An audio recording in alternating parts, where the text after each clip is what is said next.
Hello, welcome to another open lecture.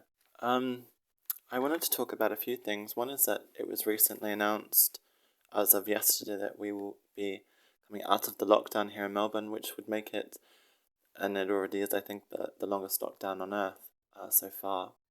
And I just reflected upon things that will happen now that we can come out as an individual. I've made another video about what I think in terms of the macro social, so I'll leave that as that for now. But I want to say, if I look through the eyes of the postmodern theorists that I've read and others have read, all the answers, or at least most of the answers, are found therein of their work.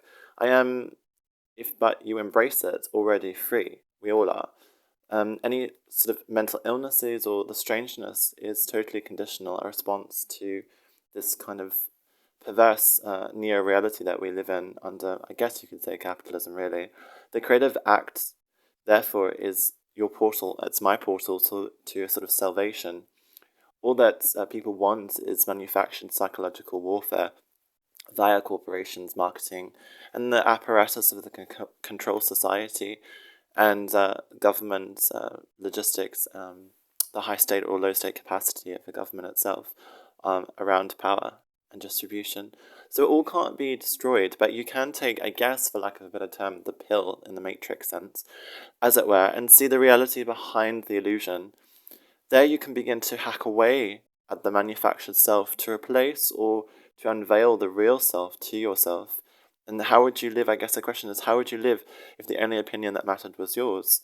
And I think acceptance for me consists of being more and more myself each day, seasonally, organically. But as in like wearing a makeup, although I am a man, it to others this can be scary off-putting, but surely part of that is the point, right? To cause a sort of dissonance and a questioning of the reality they otherwise just consume and take for granted.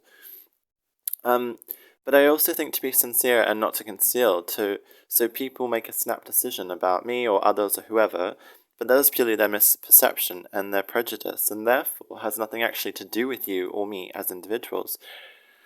Um, I also kind of think about going back to, this kind of times where in the before kind of smartphone era, I suppose. I held off having smartphones until about 2018 when I moved to Japan.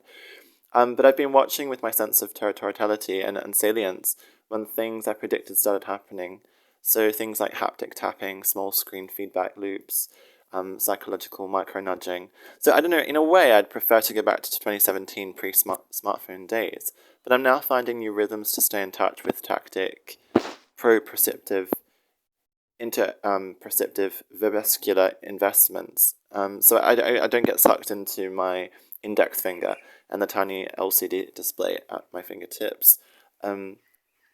When I feel like sort of thrown by this, this reality that we've sort of, I don't know, created, I just drink some water and I listen to folk music and I dance sober in my room or when, I guess, hopefully when things open up at the local dive bar or some sort of jazz club or something like this, like a cabaret club, because I find it really helps. My strange version of a holy temple, this seems to be.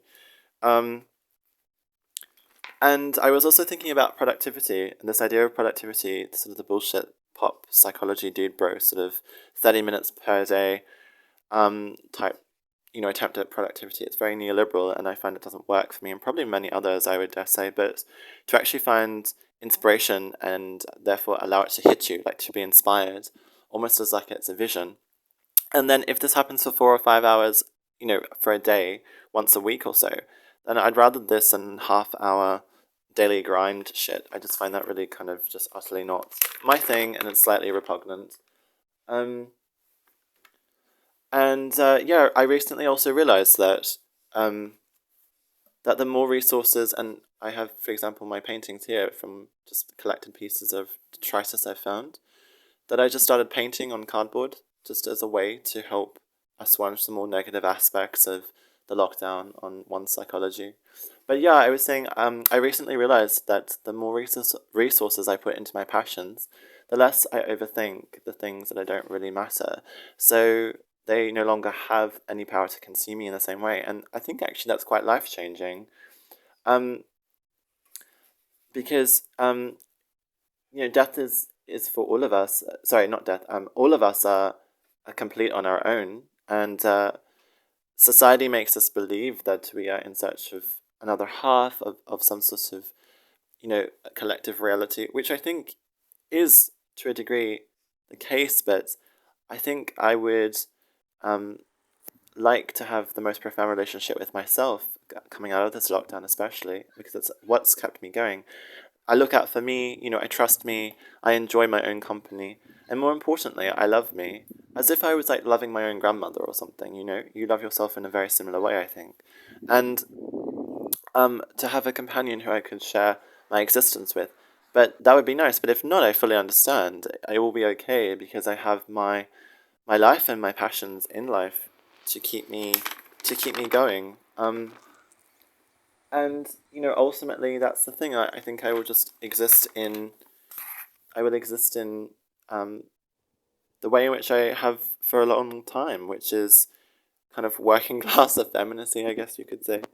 But also, I mean, I want to you know go to cafes and I want to spend time in parks and I want to go around, but I have a reticence to be part of a society in a larger way because I don't know, I just feel the constant temporality of it, that it is, oh, sorry, the atemporality of it rather, because I feel that that's just so that the future is one which is already kind of made. We live in a reality which is rapidly becoming so integrated and instant communications and all the rest of it. Nothing feels like it takes time anymore.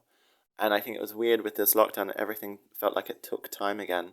And I think that just sort of inspired a certain dissonance in the general population and in myself as well. And but I think that being said, with all the creative things that have came out of me in the last 2 years in this lockdown and otherwise, and all the emotional intelligence I had to get through, I think that that's something which, yeah, is really powerful for me. And I think for many others too, and I think we're going to have a beautiful renaissance of things to come. So thanks for watching. Bye.